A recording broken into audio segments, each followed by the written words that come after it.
jahte luksoze, aviona privat e $300 milion.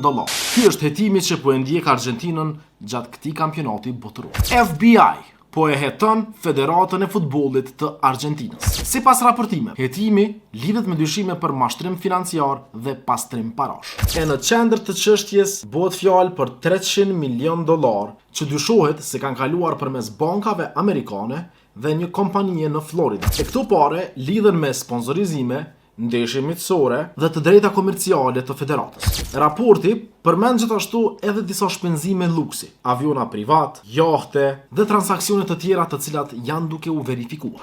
Deri sot, autoritetet amerikane nuk kanë ngritur ndonjë akuzë ndaj tyre. Edhe Federata e Argentinës normal që i ka mohu të gjitha këto spekulime ose lajme qysh të dush leja një.